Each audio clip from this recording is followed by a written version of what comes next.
Welcome back to the In the Clinic podcast with Rob. Good to be back. Good to be back in the hot seat, ready to just tackle the day. It's been a good day already. We've already been in the office, been treating patients, worked with some of my virtual personal training individuals, have new people coming aboard. So it is good. We had rain early, and now sunshine. Nothing but sunshine right now. So it's been kind of weird. I lied to my wife last night because she said, what's the weather look like tomorrow? Is it supposed to rain again? And I said, I don't think it is. I think it's supposed to be sunny tomorrow. And woke up to rain, and it rained and pounded for the majority of the morning. So, hey, that's not the first time I've lied to her. But the good thing is that the heat is coming back, and the heat already this summer has been nice. We've been able to enjoy one of our pastimes as a family, which is getting out on the boat. So we invested in a boat many years ago, something that all the family enjoyed, something that we all did together. So we upgraded to a larger boat, which is a good choice because now we can bring on multiple friends, kids, and we can have a good time. There's always something for everybody, especially sunburns. So this last weekend we went down with our friends, Tammy, Josh. It was close to the 4th of July. There was going to be fireworks down at Two Rivers Casino, and we decided to put our boat in at Hunter's, travel down towards Two Rivers, and spend the day with them. And it was fantastic. It was absolutely a beautiful day. The kids were able to swim. We enjoyed the sunshine. We put the cover up so we get a little bit of shade. And it was a pretty nice day. I mean, really good people, really good time, really good weather. So you can't complain over that. But it reminded me of South Carolina, and that's because Tammy and Josh both had two horrible sunburns. I mean, they were both peeling on top of their peeling. I mean, it was their fresh skin coming through, and it already had some more peeling occurring on the fresh skin. So I'm just thinking, holy smokes, that reminds me of when I was in South Carolina, and I was summer break. I was in college at the time. I went to South Carolina with my friend Pat Armstrong and his parents, and they had jobs for us working landscaping. And I thought, being a kid from Idaho that that grew up playing in the sun every summer, that I don't really burn very easily. So we spent the day laying sod, putting in trees, putting in different bushes, and I worked with my shirt off all day. I thought, this is a perfect time to get a tan. I never burn. This will be great. And boy, was I wrong. Boy, was I wrong. Because I ended up getting the worst sunburn ever, and I still have freckles on my shoulders from the intensity of that sunburn. And it changed my mindset when it comes to sunscreen and protecting yourself from UV rays, because it was aggressive.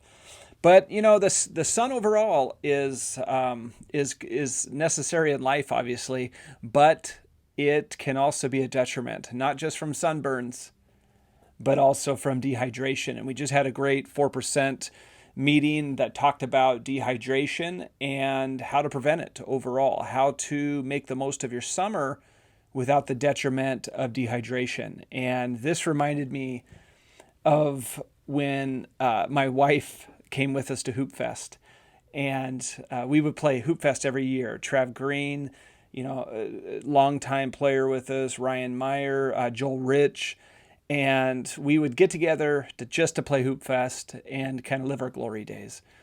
And we were usually really competitive. It was fun, and we took it seriously. We'd get there early in the morning. We'd get our pregame shoot around at our court just to see what it was like, check everything out. Even if we played at 10:30, we'd be there at 6 o'clock in the morning. Then we'd go eat downtown at Madeline's and have breakfast together, and then sit out of the sun, usually in a carport, in a parking garage, so we were guaranteed to have shade. And this was a year that it was so hot in Hoopfest that people's shoes were melting on the blacktop. It was so hot that the tourney director changed the rules in the middle of it and mandated a 10-minute break every 15 minutes to guarantee people weren't getting overheated and that they would be mandated to take a break. I mean, it was a scorcher. It was, as my dad used to say, he watched a dog chasing a cat, and they were both walking. Love you, Dad. But the point that I'm making is that it was hot. But we knew it was going to be hot, and we prepared for it. We were hydrated. We had electrolytes going. We knew what we were up against. And after we won our game, you have to take a sheet to center court down to Hoopfest, and you have to turn it in to show with the signature that you won that game, and they could advance you in the bracket. And my wife volunteered and said, "Hey, honey, you guys just played a game. It's really hot out. I will take that to center court, which is, maybe an eighth to a quarter of a mile away, and I'll come back and meet you guys in the parking garage." And about 10 minutes later, I got a call from her that said, I need help. I'm at the bottom of the parking garage ramp, and I don't feel good. I think I'm going to throw up. So I sprinted down there, jogged down there, and she looked woozy. She looked like she was going to vomit. I put her arm around my shoulder. I helped her up the ramp. We got her into the car. I turned it on, turned the AC on her. I'm dipping shirts and towels and rubbing them on her to try to cool her off. And the point that I'm making is that she was only a spectator in the event and ended up getting some heat exhaustion. And that's solely because she wasn't ready for it. She anticipated, I'm not playing in it. It's going to be hot down there. She had only had coffee that morning. She had been in direct sunlight the whole time watching our games. Then she walked that down to center court, and it got her.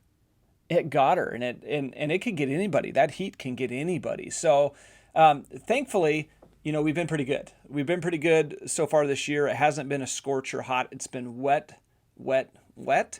But that hasn't stopped us from being able to get out on the boat. If it hits the 80s, it got some sunshine, we usually sneak out to the river or the lake. And, the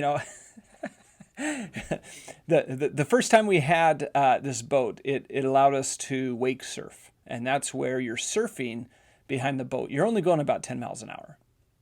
And the beauty of it is people can sit right there off the end of the boat, and you can interact with them, and it's fun. And it's not pressured of high speed or anything like that, and everybody can just kind of enjoy it. And it's the first time I'd ever wake surfed. I'm getting the hang of it. I was able to pull myself up. You start with a rope, and I'm doing the whole thing, and I'm enjoying it, and it's fun. And I take my turn. I get through, and I'm starting to get tired. My legs are getting tired, and at that point, I go to the rope, drop to the ground, swam over to the boat, and I went to push myself up. And when I went to push myself up, my hamstring cramped. And it wasn't just a cramp. It was like one of those that just gritted you, and it's like, oh, I'm screaming bloody murder. I'm trying to straighten out my leg. My wife, she's so kind to me. She's down there trying to straighten my leg, rub my leg, and try and help me with this cramp. And I look up, and my sister-in-law, Tara, has her camera, and she's videoing me while I'm in agony, and she thinks it's the funniest thing ever. And then on top of it, the guy that has a boat similar to mine that gave me feedback on how to run the boat and manage it and maintenance it, I look over, and right at that time, and he's slowly floating by because he saw it was us, and he looks by and he goes, "What's wrong?" And somebody yells over, "Oh, Rob got a hamstring cramp." And he looks over and yells at me, "Rob, you weenie!" as he goes by. But it was good times. It's been fun to wake surf. My nephew Austin gets up there and will tandem my daughter on his back, and then eventually she'll snake around and get on the board. So they'll double board on surfing on there, and it's the craziest thing I've ever seen. So all in all, the sun can be a friend, it can be a foe. The key thing is to just take what it gives you. If it rains, there's opportunities for you there. If it's the sun's shining and it's blazing hot, well, it's always nice to be at the lake and cool yourself off. So, all in all, the summer has started off pretty good so far. We're doing all right with our summer, but a little bit more heat will make the garden grow, and will allow us to be on the lake a little bit more. But let me dovetail this. From one moment of joy being on the boat, at times you turn the corner and you find some sorrow. And some of the sorrow that I'm talking about right now is one of the best people I've ever met in my life. That's a great influence, but also just a salt to the earth person that we love is Granny. And when we're talking about Granny, we're talking about my wife's grandmother, who I've known for 20 plus years, and she's just the cream. She's what grandmas are supposed to be like.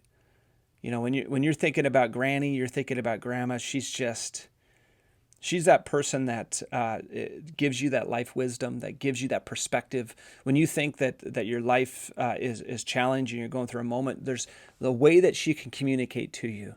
They'll let you realize, okay, Granny, I see you. I understand. Yep. Thank you for the perspective check. So she's fantastic. And the challenge right now is she's 89, getting close to 90, and she's declining. She's got multiple health issues that my lovely, lovely wife, has helped her with as a caregiver for her, for medications, cleaning her house, showering her, anything she needs, taking her to medical appointments, grocery shopping. She just has given selflessly to her. And it's been an honor for her to be there for Granny. And the thing for my wife is I feel blessed that we're in a position in our lives that we live down the road from her, that she can give that time and have those moments with Granny that has given her the wisdom that will carry my wife for the rest of her life. And in that way, it's a blessing. But the hard part is right now is that she's declining in health. She does have some hospice care that's in there, and it's a challenge. It's a challenge a lot for the family right now to see and know that that door's closing. And she is a lovely, lovely human, and that's what's a challenge. And you know what makes me kind of circle this together is that I read a story that talked about funerals. And in that story, it talked about how at a funeral, the attendance of the people there, at all the people that will be there, there's usually about 10 people that will feel extreme sorrow. A close relative, a family member, a son, daughter, other. Intense sorrow, crying. And for those 10 people, their life will never be the same. Your absence will be transformational to them. And then it talks about other individuals that will come to the funeral. There'll be an assortment of people that will come to the funeral, but it will be contingent based on their itinerary, their availability. So with your death and them coming to your funeral will be contingent upon if it works for them in their schedule. Again, this is a study that they looked at.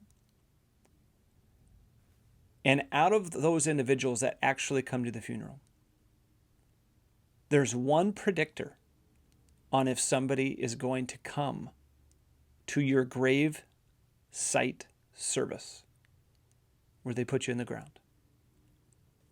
There is one predictor, one variable that will dictate if 50% of those people will go home or come to the grave.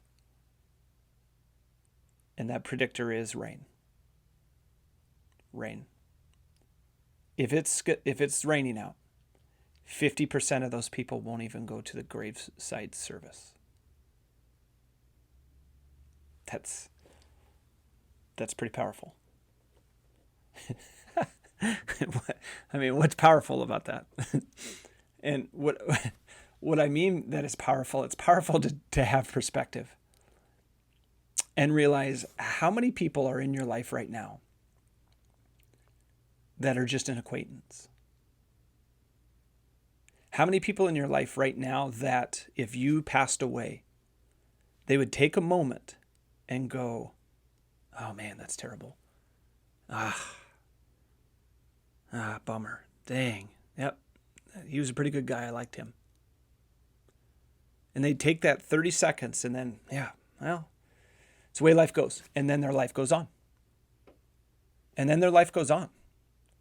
And it's it. That's about the impact you made in their life. That's it. And why, what I mean by that's it is that's the majority of the people that you actually know that are in your town right now that you converse with on a daily basis. They'll be like, oh yeah, that's a bummer. You have a certain amount of people that will actually show up from your funeral if it works with their itinerary. And if it's not raining. I mean, that's a big variable.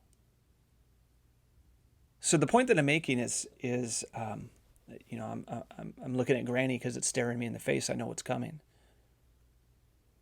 Is you get about 10 people that your absence is absolutely transformational.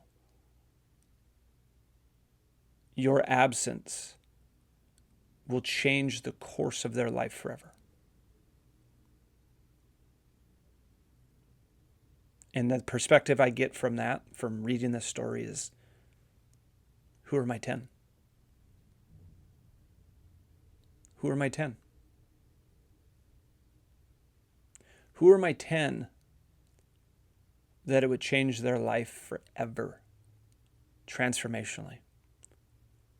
Because when you start living your life and you start looking forward and you start thinking about the energy you have in all the seconds, minutes, hours, days that you have, out of all the 7-8 billion people on earth, those 10 are the ones you need to invest your time into. Those are the ones whose opinions matter to you the most.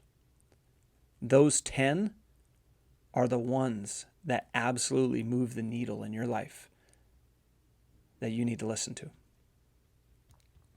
Because your absence will leave them transformationally different in their lives. So all in all, it's sad for me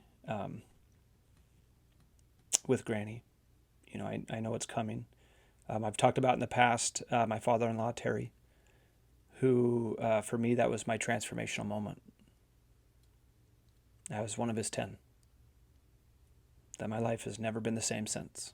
It's completely reshaped me as a man, human, and how I attack life. It's changed. And this dovetails into a great story that I just read about the Chinese farmer. And the story goes with the Chinese farmer is that the Chinese farmer has one single horse. And that single horse ends up passing away. And the people from the town come and they go, geez, that's too bad. That's terrible. Your only horse. What are you going to do? That's bad. And the Chinese farmer looks at him and says, maybe. It's so terrible, maybe. And he wakes up the next morning and he looks outside, and right up against his house are 7 wild horses. 7 wild horses that he collects together. Now he has 7 horses. And people from the village come over and, oh my goodness, this is amazing. You are so lucky, luckiest guy I've ever met. This is crazy. You're so lucky. And he looks at him and says, maybe. And the next day his son gets up on one of these horses and ends up getting bucked off and breaks his leg, snaps it. And the townspeople come over. Oh, geez, sorry about the luck with your son's leg. Oh, geez, that's terrible. Terrible luck. And he looks at him and says, maybe. Maybe. And the next day, the military comes by and they're looking to draft young men into the war. That they need extra young men. And they come by and they see the Chinese farmer's son who has a broken leg, and they realize they can't take him. And he's left.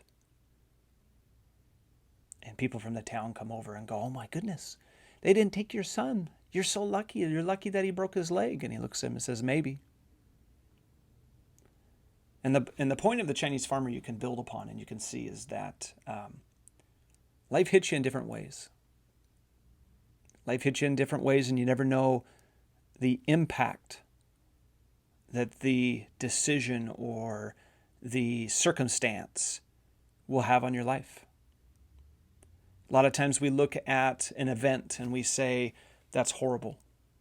That was absolutely terrible. That crushed me. And it ends up being one of the best things ever in your life. It saved you from an opportunity that could have really hurt you. It put you in a position to either grow stronger mentally, physically. And the point is with the Chinese farmers that it's hard to truly evaluate what happens in your life and to say it is bad or good. And if we take the approach with a lot of things that happen to us and we look at them as a maybe, then we can evaluate those and not put so much judgment on the result. It saves our emotion. It saves our emotion because now we're not upset and angry, or we're not so ecstatic that we're arrogant. It keeps it in the middle for us and gives us perspective overall. So, Chinese farmer, thank you. Again, understanding who your top 10 are in your life and to put your energy into those is great. And enjoying the sunshine while it's here. Three good points already firing up in this podcast. So we're going to take a short break. And when we return, we're going to get into a clinic update on what's happening new. Give you a little heads up, put my daughter to work. Finally getting some work out of her. Tell you about it. And will she do a TikTok with me? I don't know. When we return.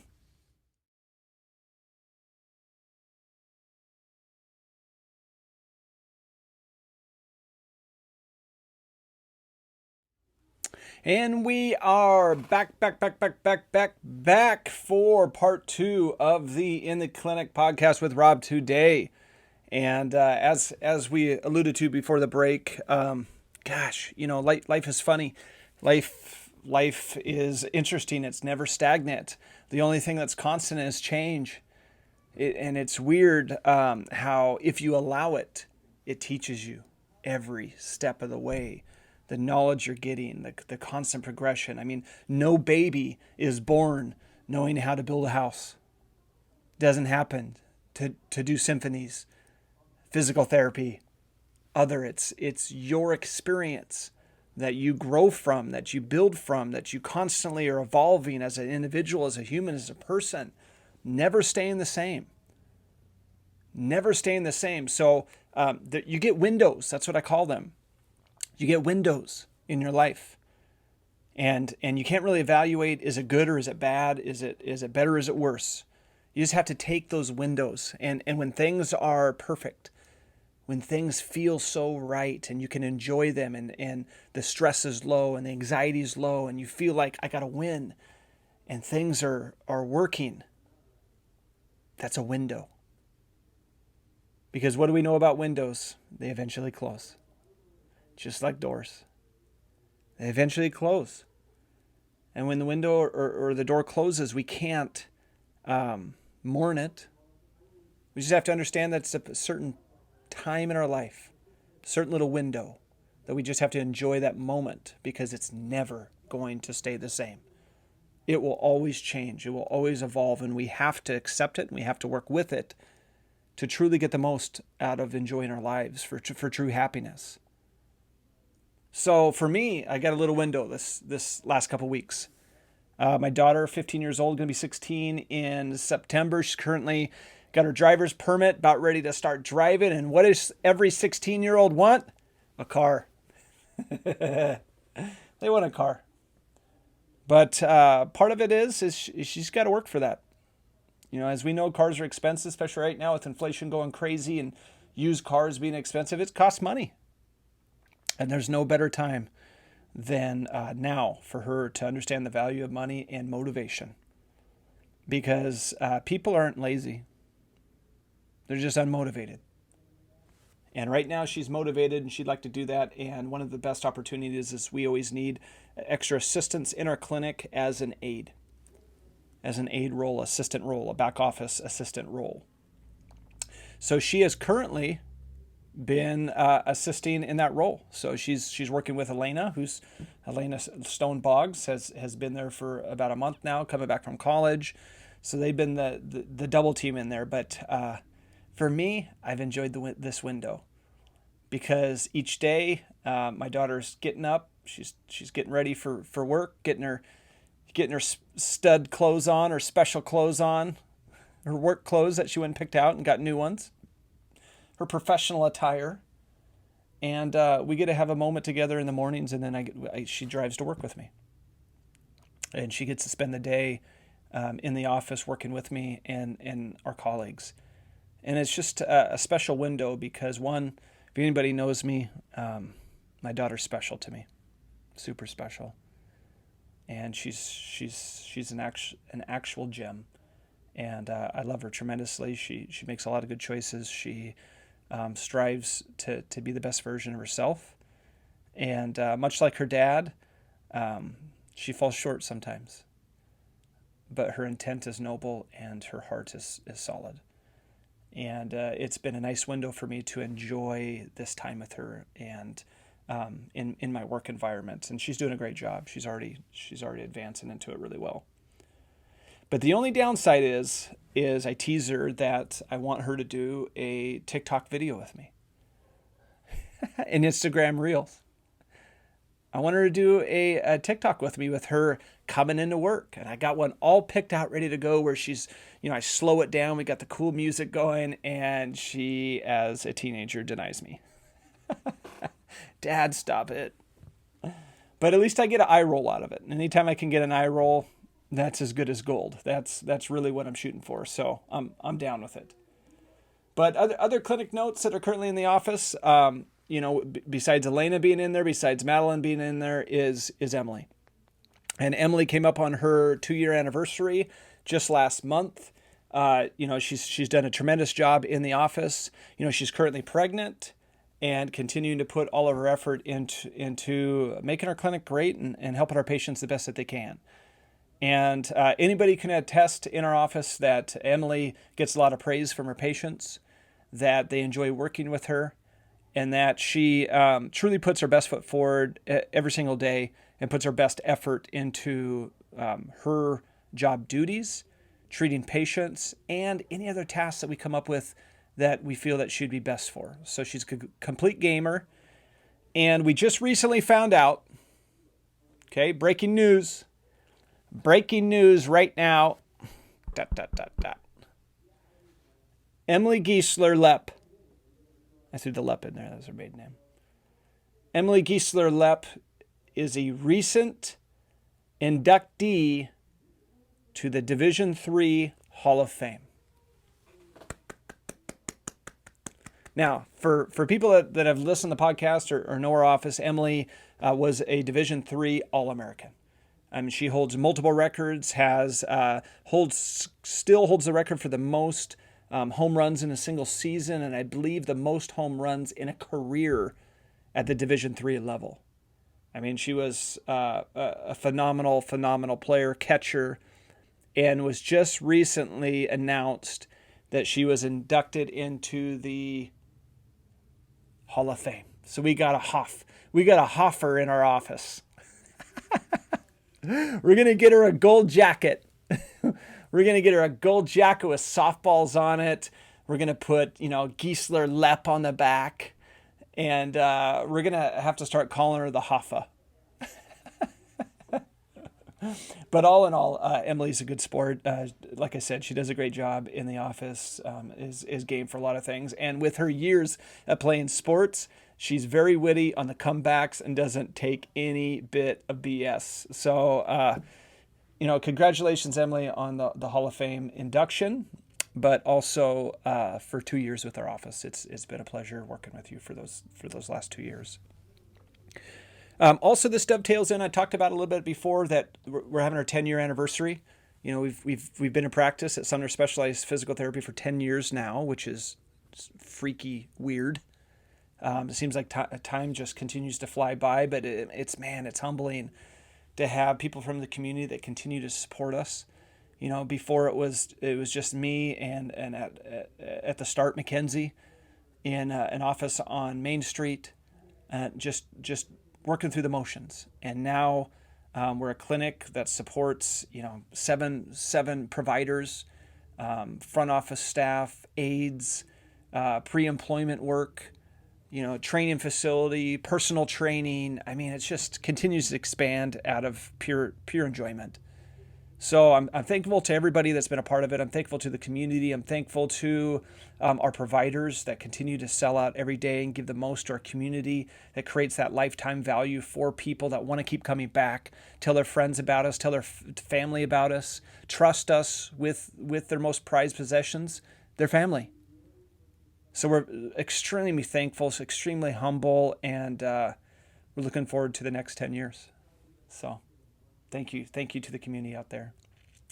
Another little area I'm thankful for with our clinic is with Mackenzie. She's getting married this summer. So she's actually getting married in September, so the beginning of September. And this is well-deserved. Mackenzie's a fantastic person. She's getting married to the father of her children, Kyle Jacobson. And this kind of cements their maturation in their relationship with this key part of their lives.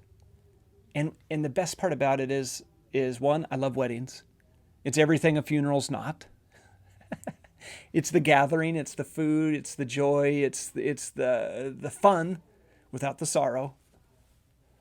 But I'm extremely humbled by this as well because Mackenzie has chose me to be the ordained individual that marries Kyle and her for their special day.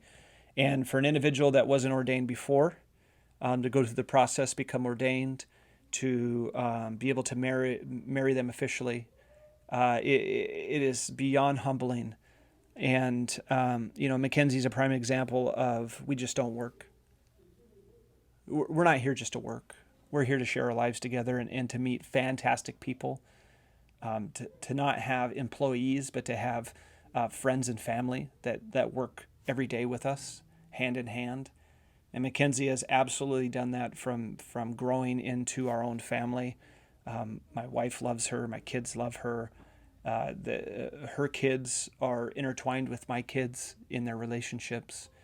And she has just been a fantastic entity to the office, but also to our lives, that has only brought joy and compassion, empathy, and love to our family. So again, Mackenzie is top notch, and I'm so happy for her that in her life she's going through this process. I'm happy that DJ Denny, my dad, will be doing the DJing for the wedding, and I'm humbled that she would choose me, and Kyle would choose myself to be the individual that marries them. It should be an absolute stellar, spectacular day. I'm excited for it. And my wife recently went on her bachelorette party with her. They went over to the hot springs over in Montana and had a weekend together. I didn't get too many details. I don't know how crazy it got. But I do know they had a good time. So all in all, good for you, Mackenzie. I'm happy for you. I'm looking forward to September. And good things happen in our clinic overall. I'm going to circle this segment into a book that I'm currently reading. And it's a book about fear. And this book was actually given to me from a client that does our virtual personal training program, Peggy. Peggy's great. Peggy was actually the first person that I brought on for our personal training program. And I can't imagine a better person to start out for the first one. Has just been all in from day one, has challenged me to provide more value in our programs, and is just a kind soul that we enjoy having within our family. I mean, so all the way down to Peggy thought that this book that she read would be significant. She purchased this for me and brought it to me for me to read, and I'm currently in about chapter 4. And in this book about fear, the whole premise of it is that in our lives, we have terrible things happening. People get murdered, they get assaulted, they get into really bad situations. And every time we have a shooting or a murder spree or other, we always get the video of the neighbor that goes, I never saw this coming. I never saw it coming. I couldn't imagine that Bill would have ever done this. And a lot of that is what this book speaks to is false. A lot of it is false. And so far what it's set up and is talking about is that anywhere in the animal kingdom, you will find that violence is a norm. Violence is a norm. And if you look at humans overall, in every culture, in every village, in every tribe, in every country, you will find violence. Humans overall try and eliminate and downplay that we're violent, but we are. And the point that he makes, that if you can visualize in your head a horrible, heinous crime, it's probably already been done. And that everybody inside of them has the ability to do something violent. Whether they act on it is different. But everybody has the ability to that capacity. But every time it happens, we look at an individual and say they're a monster. You never would have guessed this would have happened. Bill seemed like a nice guy. Didn't know he was a monster. And the reason we call him a monster is because it immediately labels them, because we can't truly imagine doing that. We see it as an aberration. But in the animal kingdom, if a bird gives birth to multiple offspring and then kills all of them but one, we think that's terrible. What's going on there? We need to investigate that. And we investigate it. And we look into it and go, oh, well, in this species, in this type of bird, anytime this type of thing happens, they kill them off and then we find a rationale for it. But in labeling individuals monsters, it removes ourselves from actually looking into the predictive behavior of why this is occurring. Why do we keep getting shootings? More gun legislation seems like the answer every time this happens. You hear it constantly. But what about predictive behavior? So this individual has a history, the author of the book, that he found certain scientific ways to predict behavior, violent behavior, on what people are going to do. He actually sold the algorithms to the FBI and the CIA and trained them in these to help be more predictive on behavior. But the reason I'm bringing this up today, because it matters. And the reason it matters is that we all have inside of ourselves our innate sense, that sixth sense, that sense that something is wrong. And in a civilized society, we're told, don't prejudge people. You are being a bad person if you feel without any rationale that they're creepy. You're judging them. That's mean. That's wrong. And that type of behavior prevents us from actually keeping ourselves safe and removing ourselves from situations that will be a threat, because we don't want to seem judgy. We don't want to hurt people's feelings. But the signs are there. The signs will be there. And the key part of this book so far, again, I'm only in chapter 4, it's just starting to lay out that there will be predictive ways that you can evaluate the behavior of others, humans, on what they're going to do for violent behavior, or how to remove yourself from situations that escalate to violent behavior. So I see this book is fantastic. I'm so thankful to Peggy for bringing this to my attention. I'm flying through it already. It's at the top of my list for books that I'm reading. And again, Peggy, thank you so much for putting the fear inside of me. So we're going to take another break, and when we return, we are going to get into some of our hot topics. One I talked about, heat exhaustion. Heat exhaustion. How do you avoid it? How do you avoid it like my wife? I don't want you to be at the bottom of the parking ramp and not be able to make it up. Have to walk over to the center court and start getting woozy. I hope she doesn't hear this. She's going to be so mad at me. All right, when we return, we're going to get into heat exhaustion. How do you prevent it? How do you stay hydrated, even though it's blazing hot? When we return.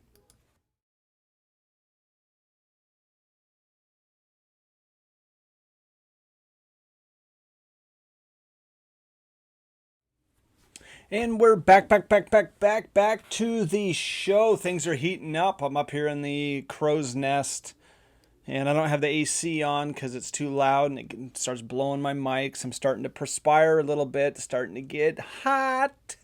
And when it gets hot, what are you going to do? How are you going to stay hydrated? How are you going to not get heat exhaustion? But what's the difference between heat exhaustion and heat stroke? What's the difference? How do you know? How do you know when you're in trouble? How do you prevent this from occurring at all? So good. The thing to know is as the weather heats up and we tend to spend more time outside in the hot sun, it's important to know the difference between heat exhaustion, dehydration, and possibly heat stroke. The changes can save your life. So if we just look at heat exhaustion, this occurs when the body loses excessive amounts of water and salt. And this typically occurs from sweating. When you start sweating too much, it starts leaching out of you. And if it's not replenished, that's one of the primary ways that you can get heat exhaustion. Now, on the other hand, heat stroke is a serious medical emergency. And this occurs when your body is unable to control its internal temperature. Your organs, your brain, everything's starting to heat up from the inside. That alone is a life-threatening situation, and people do die every year from heat stroke. But knowing the signs and symptoms of these two different conditions could save your life or a loved one's life. So let's dig into this. You have certain symptoms that are related to heat stroke or heat exhaustion, and both can be very serious. One of the first signs that you start noticing that you are heading towards heat exhaustion is cramping. Muscle cramping to your calves, your quads, your hamstrings, sometimes your abs. But that's the first indication that you're getting the signs of a heat-related illness. Now, keep in mind that a heat stroke can be much more serious than heat exhaustion and requires immediate medical attention to prevent any type of death or further complications. Now, the causes of both heat stroke and heat exhaustion are very similar. And it essentially is caused from the body's inability to cool itself. Sweat is our body's natural defense or tool that we use for cooling ourselves down. So if you overexercise or work strenuously in hot weather or a heated room, your body might have difficulty producing enough sweat to keep you cool. Other causes of heat exhaustion or heat stroke are dehydration, not drinking enough fluid, wearing heavier or tight clothing, or consuming alcohol. Those are the three other factors that can cause heat stroke, heat exhaustion. So if you're experiencing heat exhaustion for an extended period of time, that's what can lead to heat stroke. So if you have the signs of heat exhaustion, such as nausea, headache, muscle cramps, blurred vision, difficulty concentrating, these can all be signs of heat exhaustion. And if your temperature is not lowered in a quick enough time and heat exhaustion continues to occur or escalate, that leads to heat stroke. That leads to heat stroke. And heat stroke can come on very quickly if it's very hot out, or if you're overexerting yourself in warm temperatures. So it's very important to understand the signs of heat illness right away and start dealing with them. Do not wait. Some of the risk factors that people have with heat-related illnesses has to do with their sensitivity to the heat overall. For example, age. Infant and children that are 4 years and under, or adults over the age of 65 at times are at an increased risk for heat-related illness because they can't always regulate the temperature of their body during these stages. Sometimes individuals are on prescription medications, such as ones that treat high blood pressure or heart conditions, and that reduces their ability to stay hydrated. Dehydration is a direct cause to heat exhaustion or heat stroke. A third risk factor is obesity. The hotter you are, think of it as you're more insulated. You're more insulated, so you're going to retain your heat better or worse. You're not going to be able to cool yourself down the way you should, which leads to overheating, heat exhaustion. The fourth one is a sudden temperature change. If your body isn't used to warm, hot temperatures, and all of a sudden you took a trip to somewhere warm, and you're not used to it, and the body's not used to it, your body's not efficient at it yet in sweating and cooling yourself off, that can lead to a risk factor of heat exhaustion, heat stroke. And the other risk factor is a high heat index. So the heat index is the measurement that factors in humidity along with outside temperatures to determine how hot it feels to you and your body overall. If the humidity is high, your sweat evaporates more easily, and you might have a harder time cooling yourself down. So if the heat index is greater than 91, you should really focus on prevention methods. Okay? So again, some of those signs that you're going to see that you're getting a heat-related illness is that confusion, that lack of sweating at times. You're dehydrated. You can't sweat anymore. Shortness of breath, fast breathing, rapid heart rate, nausea, vomiting. And for individuals that are starting to get a temperature at 104 or above, that is a life-threatening situation. You're in heat stroke mode, and you need to get to the ER fast. If you're unable to lower somebody's body temperature, even though you're trying different methods to cool them down, that's also heat. That's also a medical emergency. So what do we do? What do we do if somebody has a suspected heat exhaustion, possibly heat stroke?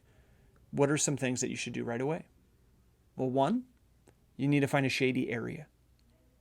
You need to have them lie down and get in a shady area, or possibly indoors where there's air conditioning. You need to start removing layers of clothing so that they're not going to continue to overheat. You need then to start drinking water, different sports drinks to help rehydrate them, improve their electrolyte levels that they've already lost through excessive sweating.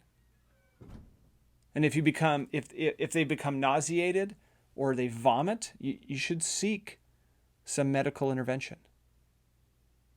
Now, again, if they have the signs of heat stroke, temperature 104, they become unconscious, they're not making sense, they're delirious, that's a medical emergency. Do not hesitate. Worst case scenario, they just get better. So in any doubt, do it.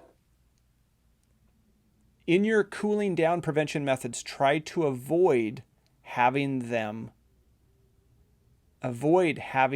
get so cold that they shiver. Because shivering creates heat. That's why we shiver. So try and avoid shivering. But all in all, that's what we want to see. But the best method for them overall is prevention. When you know it's going to be hot, when you know it's going to be Hoopfest, stinking hot, you need to prepare. And the best ways to prepare, again, here's some tips to prepare for high heat and to prevent heat illness is number one, stay hydrated. So drinking 2 to 4 cups of water every hour that you're doing activities outside can help prevent it, or if you're in direct sunlight, can help prevent. Your body's going to need more water than usual when you're working in this hot environment.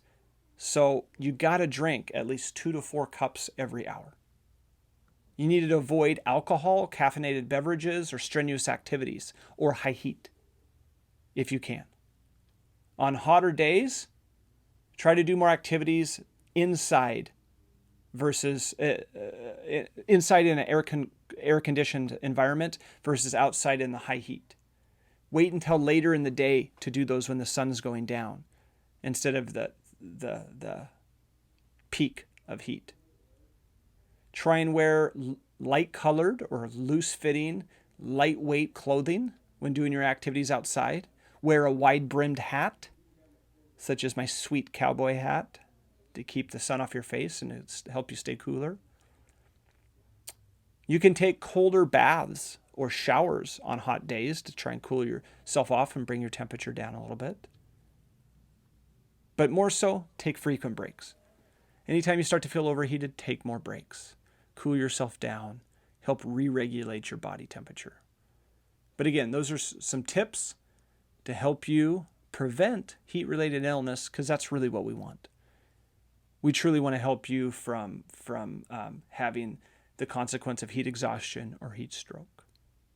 So again, just like my wife at Hoopfest, try and stay safe during these hot, hot days.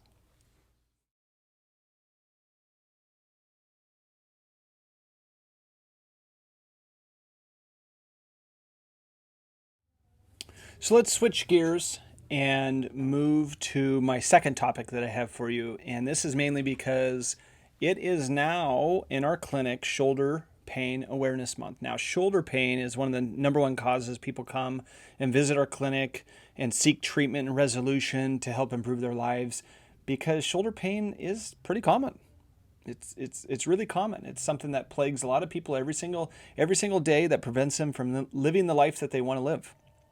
So what are we looking at with shoulder pain? Well, particularly, I'm talking about today shoulder impingement. And the reason I'm talking about shoulder impingement, it is the number one cause of shoulder pain in the United States for men or women. It's highly prevalent. And it really has to do with the rotator cuff. So with the shoulder overall, that rotator cuff is a group of muscles and tendons that attach your upper arm bone to your shoulder. And those group of muscles essentially help you lift, rotate, move the arm overall. And it sits, that rotator cuff sits under the top part of the shoulder. And that little top part bone is called the acromion. So if you have shoulder impingement, your rotator cuff catches and rubs against that acromion. And when you lift your arm up, that space between the rotator cuff and the acromion narrows, which then increases the pressure on that tendon of the rotator cuff. And that pressure initiates your pain and eventually leads to impingement. Now, there are certain symptoms that you get with shoulder impingement. You know, the main symptom that people always talk about is a sudden pain to the shoulder when you're lifting up overhead or behind your back. That's the number one. But other symptoms include a minor but a constant pain in the arm, this dull ache. You can also get pain that goes from the front of your shoulder over to the side of your shoulder. Pain that gets worse at night. Or shoulder or arm weakness. These are all signs and symptoms of shoulder impingement. But what really causes that? Shoulder impingement overall is caused by primarily overuse. Repeated use of the shoulder can make those tendons in your shoulder pretty much swell. And that leads them to catch on that upper bone, that acromion. So, you know, the key with shoulder impingement is with causes is that it occurs usually with individuals that are working overhead. So when we're looking at any type of activity that starts straining the shoulder up overhead, it closes that interval between the rotator cuff and the acromion. And if it pinches, it can create a lot of inflammation. And then it's hard to get rid of it. So that's why we see certain individuals have a higher risk than others for shoulder impingement. In sports, you look at swimming, you look at baseball, softball, you look at tennis, all overhead activities are more prone to shoulder impingement. You look at different occupations such as construction workers working up overhead, moving boxes, carrying, pushing, and lifting up overhead, painting, electricians. All these are overhead activities with repetitive use that increases their chance for shoulder impingement. So the good thing about shoulder impingement is it's usually non-operative. The only time that it's really operative is if your acromion is hooked. And what I mean by hooked is that sometimes there's a bony abnormality where the acromion hangs down a little bit, and then they perform a procedure called a decompression. This is an arthroscopic procedure, meaning they just use a scope. And they do an acromioplasty where they go through and they shave down that bone so it's not hooked anymore. It can be tender, it can be sensitive after surgery, but it usually eliminates that type of problem. But people get shoulder impingement for multiple causes. Direct trauma, fall on the arm, fall to an outstretched hand, sleeping with your arm up overhead. Those are kind of the direct traumas. But the indirect traumas are the ones that confuse people. Those are the ones that have pain that just lasts forever and ever and ever. Those are the ones that eventually lead to a rotator cuff rupture because it keeps irritating the tendon to the point where it frays off the bone. So when we're looking at treating shoulder impingement, we have to take a big approach. Anytime you first start getting shoulder pain, shoulder impingement, you need to start eliminating what's causing the pain. That's the obvious one. Don't keep doing it. Icing is always advised to help minimize irritation. Also helps decrease pain. You can take certain medications, over-the-counter medications that will help control a little bit of inflammation or pain, such as Advil, Motrin, ibuprofen. But what I'm really looking at is what we would do in physical therapy. And for physical therapy for shoulder impingement, we're going to do a thorough evaluation that looks at the mechanics of the shoulder. Because the shoulder and the shoulder blade actually work together to allow the arm to reach up overhead. So the rotator cuff muscles work with the shoulder blade muscles to help coordinate the movement to allow it to lift up overhead. So if the rotator cuff muscles are not working properly, or if the shoulder blade muscles are not working properly, it's not going to create what we call a force couple that couples the movement together so that you can reach up overhead properly without pain. So for me, there's certain factors I'm looking for with shoulder impingement. Can you reach your arm behind your head? Can you reach your arm up your back? Can you reach across your body? Can you reach straight up towards the ceiling? And can you do all four of those without pain? If you can't, you need help. You need to be evaluated because that's the first sign of shoulder impingement. And that can be from a lack of capsular mobility, the ligaments that surround the shoulder. That could be muscle restriction, can be postural restriction. There's 3 different areas that we might have to work on. If you do have the mobility, but it hurts when you lift up overhead, it could be muscular imbalances.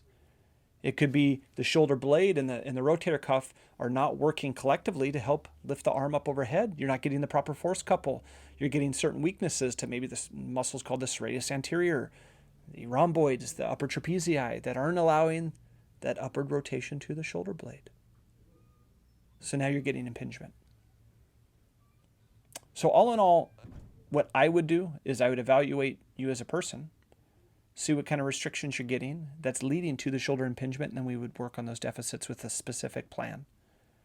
A specific plan on looking to reduce irritation, alleviate the range of motion restrictions, deficits, capsular restrictions, weaknesses, deficits to the scapular rotator cuff muscles, and then eventually get you back to those overhead activities that you want to enjoy. So all in all, that's a little taste of shoulder impingement. Again, it's Shoulder Pain Awareness Month in our clinic at Sumner Specialized Physical Therapy. So if you have certain shoulder concerns, you're wondering, why does my shoulder keep hurting over and over and over? Why won't it go away? Why does it ache every night when I go to bed? Why can't I sleep in certain positions, maybe on that shoulder? Why can't I sustain holding my arm up overhead before it starts hurting? Shoulder impingement is probably the reason. And it's a perfectly treatable type of injury that we can take care of, that you don't have to live in pain. You don't have to continue to wonder if it's ever going to get better on its own. So I offer this to you. Call our office, email us, go to our website, Sumner PT, standing for physical therapy, sumnerpt.com. And there's a form on there, inquiry form. Can we help you? And you're going to fill out that form, and we will do a discovery visit for you. It's a free, no-cost consultation. We will do that discovery visit with you to see if we are a provider that can even help you with that problem. And if we're not, I guarantee you we'll find somebody that can. Okay?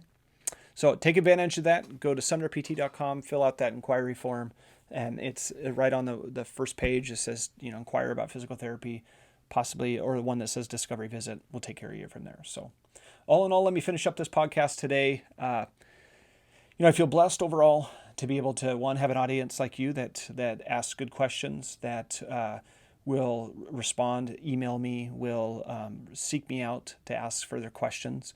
That's where the shoulder impingement actually came from today. Was a former individual, that listener, that had questions related to shoulder pain. And it turned out she had shoulder impingement after she did her discovery visit with us. So I feel very blessed that I have a platform that one, people want to listen to, but two, that I have a great staff that becomes more family than colleagues, that we enjoy what we're doing every single day, and that we have a community that supports what we do, sees the value in what we do. I'm thankful that my daughter is able to be in there with us. I'm thankful that I've developed a long-term relationship with our office manager, Mackenzie, that would like for me to officiate her wedding. And I'm thankful to have people that year after year have consistently continued to see the value in our clinic and want to continue to stay employed with us. So the job is never done. We're always looking to improve, always looking to add value to our patients in this community. So again, I thank you for all your feedback. I thank you for your efforts. And again, I'm thankful for the listeners that listen to this podcast. So signing off for today, thank you for listening to In the Clinic podcast with Rob, your place for everything related to people, not animals. Thanks, team.